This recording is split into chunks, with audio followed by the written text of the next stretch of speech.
Welcome to the CEC Report for the 6th of November 2015. I'm Elisa Barwick and joining me today is Craig Isherwood, CEC Leader. Welcome, Craig. Yeah, thanks, Elisa. And on today's show, Paris Climate Conference, Don't Let the Queen Turn Out the Lights, and global shifts to peace and development leave warmonger Obama isolated. Now, firstly, Paris Climate Conference, Don't Let the Queen Turn Out the Lights. Now, the issue of this conference coming up at the very end of November through the first few days of December in Paris, and this is a United Nations climate change conference. Of course, the agenda basically is to follow through on getting globally accepted standards of reductions in carbon dioxide, which is what had been attempted at the Copenhagen UN conference back in 2009, but failed, and so they're having another attempt to get that through. But the real question, as far as we're concerned, is will the developing world be denied the right to keep developing and uplift their people? And there were diplomatic brawls that took place in Bonn, Germany over the last week when they've had meetings to discuss the final text of what they want to pass at the Paris Forum, where the chair of the G77 plus China, which is currently chaired by South Africa, and their leading diplomat denounced the proposal and the proposed text as technological apartheid, and basically said this will seize up development and access to technologies, particularly with power and so forth, for the developing countries. Of course, the President of India, Modi, had spoken out against the same issue when he was at the UNGA meeting a month or so ago. After the this event in Bonn, an analyst from the Reason Foundation, Shikhar Dalmia, wrote an article about it too, where she pointed to the implications for 300 million impoverished Indians who live on less than $1 a day. But she also said that the climate hoax fanatics at this event were debating whether trade sanctions should be imposed on countries that refuse to go along with the reductions in CO2 and therefore resign their economy to certain death. But, you know, my question to you is, Craig, will the BRICS succeed in, again, blocking, because they were the key countries that blocked it in 2009, do you think they'll be able to succeed again? Elisa, this is what we call in our New Citizen green fascism, right? This is an attempt by the West, actually not, the West, the financial elite in the West, the oligarchy as we refer them to deny growth to developed countries. This is actually a policy of genocide. It's population reduction, population depopulation. I mean, you've had the likes of Prince Philip and come out and talk about how he wants to see the world reduce the world population down to below 1 billion people. I mean, this is mass genocide. The royal family, particularly at Copenhagen, the Queen herself took a leading role in promoting these sorts of ideas of in foisting upon poor countries technologies that cannot lift up their level of internal solar power and things they can't even afford to do. You're very poor, very low energy flux density type technologies, which means you cannot develop your country anywhere near what is needed. You can't run industry on solar power, etc. Yeah, and look, the BRICS countries, what are they? The BRICS countries, Brazil, Russia, India, China, South Africa, represent 42% of the world's population, right? It represents 26% of the world's land area, and it's also got 27% of the world's GDP and rising fast. So when you're looking at these countries participating in such a forum where depopulation is the issue, and don't think that they don't know about it. I mean, we've been a very instrumental organisation here in Australia, screaming literally from the rooftops about the fact that the whole green agenda is nothing more than Nazi-style genocide. And we've done that for many, many years. So what you have here is countries like India that are facing a binding treaty which says you can't develop. And as you saw from the reference you just made, 300 million impoverished Indians earning less than $1 a day are going to be directly affected. Why? Look, the commitment to the BRICS, particularly Russia, India and China and South Africa, has been towards the development of high technology, high energy flux density technologies. Why is China and Russia, why are both those countries moving towards trying to get to the moon? Is because they want to mine helium-3 to develop the next facet of the energy cycle, which is helium-3 based nuclear fusion. And what is very clear, and as China knows this from lifting up 400 million of its own people from poverty, you have to rely on the best and the highest technologies available in order to be able to deal with this question of poverty. There is no other way of doing it. I was at a conference where this was actually a bit of an argument point amongst the countries as to what sort of technologies. It was a BRICS conference, the Civic BRICS conference in July. What sort of technology should a country adopt? And Russia was saying, and China was saying, you've got to go with high technologies. So what this COP21, as they're calling it, I hope it's Flop 21, which will be very useful, being promoted directly by Prince Charles and others of the royal family, and it's aimed at basically saying to developed countries, we in the developing world, although we have developed, you can't develop. That's what they're saying, and the developing countries are saying back to G77 countries are saying back to developed countries, you have no right to say that. So there's a real tension around this, and it remains to be seen what exactly will happen. I mean, the West is desperate. We've said before they want to establish a form of global dictatorship, external controls over sovereign countries. The BRICS won't have a bar of that. So there's a real fight brewing on this particular issue. Yeah, and I want to draw all of our viewers' attentions to this latest New Citizen, which we've just published on this very subject this week, because Australia did play a crucial role in 2009, together with India and China, etc., in stopping that initiative, and that was mainly because of the fact that our government rejected an emissions trading scheme which the Queen had at the CHOGM meeting at Trinidad and Tobago, just called for the Commonwealth to lead the way in this type of action. So the fact that Australia didn't do that was a key factor as well, and our organisation, the CEC, played a role in that, which is documented in this paper. But we also document the leading role of the British Crown. Prince Charles is in Australia right now. Well, he'll be here shortly. He's in New Zealand. And he will also address a special CHOGM session on climate change, which occurs just prior to the Paris conference in Malta. Turnbull will be there. He'll lunch with the Queen. And Hollande, the President of France, will also be there to marshal the forces for the Paris meeting. France isn't part of CHOGM. Exactly. So this is part and parcel of building up the support. Yeah, and then you've got the G20 meeting, which we'll discuss it on the 15th to 16th November. And Charles himself, Prince Charles, will address the opening session of the Paris conference. So call in for a copy of our paper. People need to read about how Charles is calling for a different kind of economy and really, in fact, shutting down the world economy. So we'll stop there, but we'll keep talking more about what's in this paper after the break.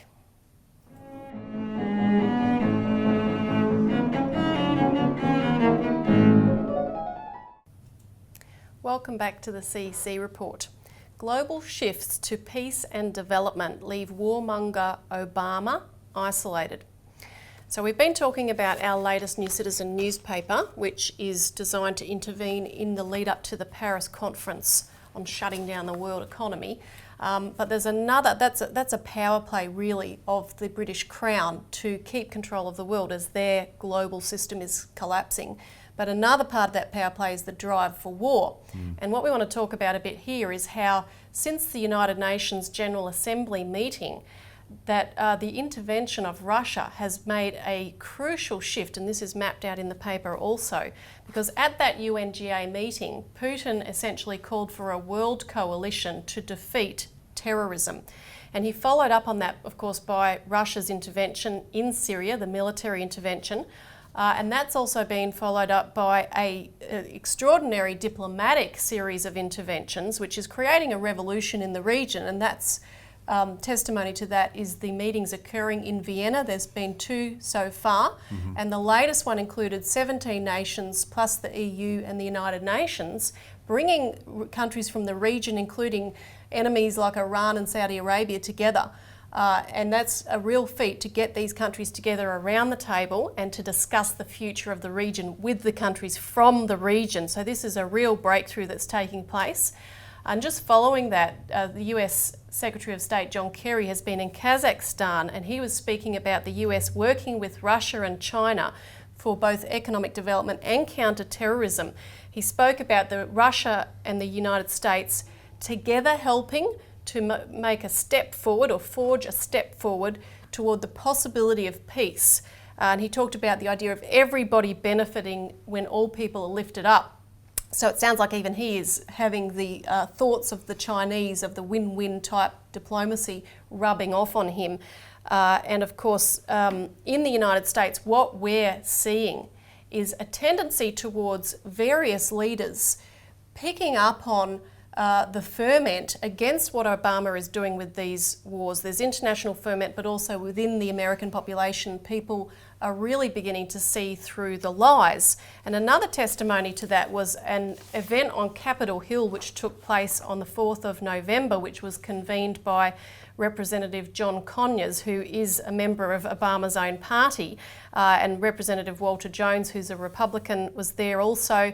This included the former US ambassador to the Soviet Union, Jack Matlock, a leading corporate CEO, and New York University professor Stephen Cohen. And their message was essentially that what Obama is doing, he's conducting willful provocations of Russia, and that this can lead to thermonuclear war. So basically that sentiment is behind a growing force in the US who are standing up to Obama. Now, this also includes, we talked about the drone papers a couple of weeks ago, where you have more and more people that are blowing the whistle on this fraud. And of course, the drone papers exposed essentially what's called a murder inc, really, an assassination program inside the White House, which has killed nearly 5,000 people, 70 to 90% of whom were innocent or collateral damage. And what we're going to do, we're going to show an excerpt here of a film called Drone, and this segment was released by The Guardian, and it shows how the US military recruit gamers to kill people on the other side of the planet, and in this specific instance they're talking about Pakistan.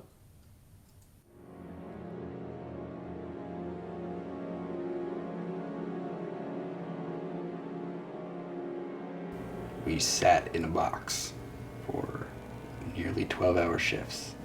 All the lights were usually off except for the light coming from the monitors. I remember watching a wedding. I mean, these were people enjoying themselves. These were people celebrating like a wedding, you know? But someone in that wedding was a bad person. We're the ultimate voyeurs, the ultimate peeping toms. No one's gonna catch us. And we're getting orders to take these people's lives. It was just point and click. It's a very different youth group that we're dealing with, that we're forcing into this environment of killing. And it's a very different form of killing. When you're, for example, in Nevada, and the person or people you're killing are 10,000 miles away and only visible to you as bug splat on the screen, which is the term that video operators use.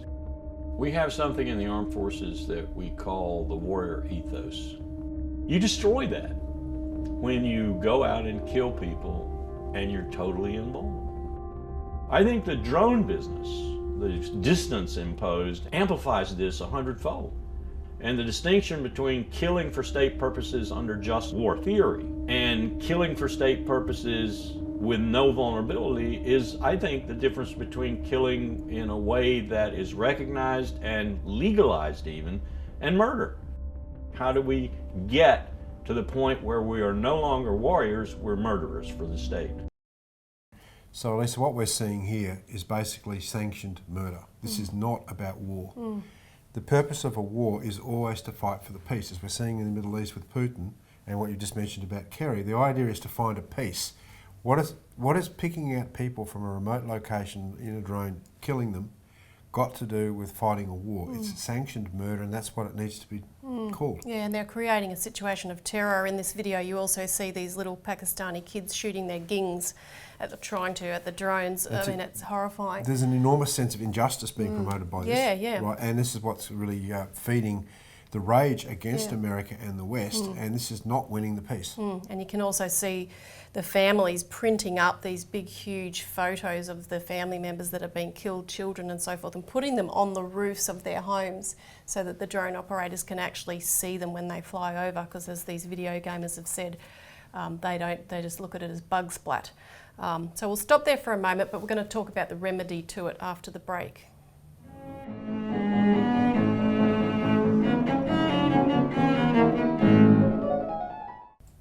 Welcome back to the CEC Report. We're talking about the global shifts that are leading toward even Americans taking on this warmonger Obama. Now, we were just talking about the drone papers which have exposed this assassination program run out of the White House. And these papers have been compared to the famous Pentagon papers which were leaked by whistleblower Daniel Ellsberg. And back in 1971, there was a senator, a junior senator in his first term, Mike Gravel, who was the one person who had the courage to actually expose and put out the content of these drone papers, which essentially showed that everything that the US government was saying about Vietnam was a bunch of lies. You mean the Pentagon papers, but it's very good. It's the same thing. What did I say? You said the drone papers. Oh, okay. That's Yeah, all right. the Pentagon papers in 1971 were tabled. Now, of course, Senator Mike Gravel knew he had full constitutional immunity, and so he convened a Senate subcommittee on building and maintenance, and this was at 10:30 at night. He put a note under the doors of everyone he knew they'd left. He had one single member of the committee who was a member of the House of Reps. He basically got up there and said, look, I know you've called for a federal building to be built in your state. There's no money for it. Let me tell you why. We've squandered all this money on Vietnam. And he just began reading the Pentagon papers. And then, of course, he couldn't read the whole thing. It was too long. So he asked for permission to enter it into the record. And of course, given there was no opposition, he, hit the gavel and said, pass by unanimous consent, because there was no one to say nay. And then the rest is history. The next day, the New York Times published those papers and a massive scandal broke out. Now I'm going to show a clip of him talking about this after he did exactly what I just described in 1971. I could do it tomorrow, I could do it next week, I could do it the week after. And I could maybe just hang on to the documents and never do anything about it and just sit by and let time go on. But the thing that I'm overpowered with, totally overpowered with, is the fact that this very moment we're killing people in Vietnam with our tax dollars as a result. When I came into possession of these papers, I looked around, and nobody in government had done anything. The only thing that was being done in government was an effort to stifle and hide this stuff. And it just dawned on me that somebody, if we're going to have any faith at all in our institutions, somebody from government's got to have the same resolve, the same feelings for stopping the killing as Ellsberg did.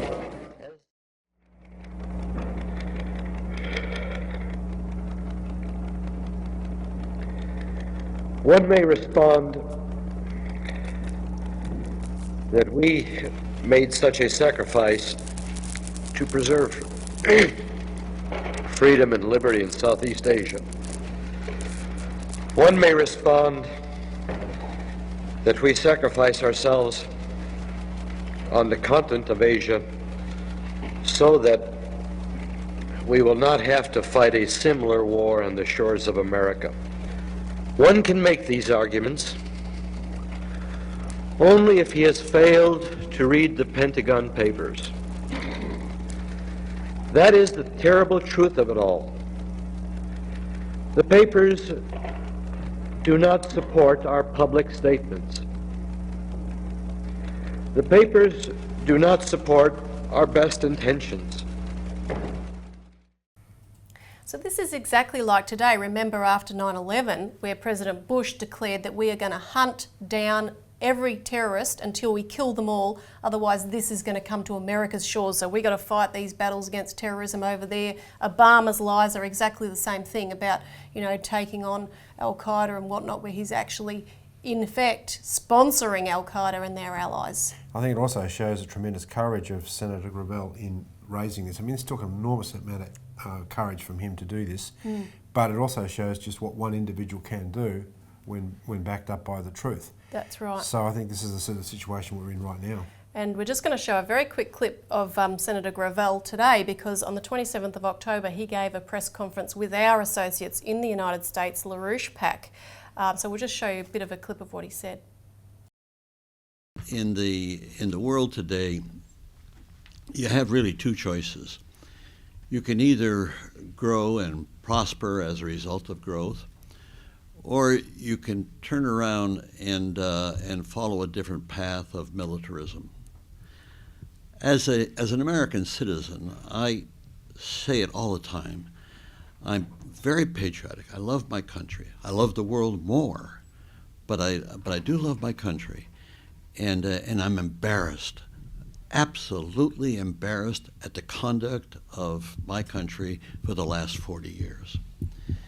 And your choices are very simple. When you look at what China is offering with the Silk Road vision, it's an offer to unify the world economically through mutual growth, addressing the problems that are so vital to our personal benefit as human beings. That's what China offers.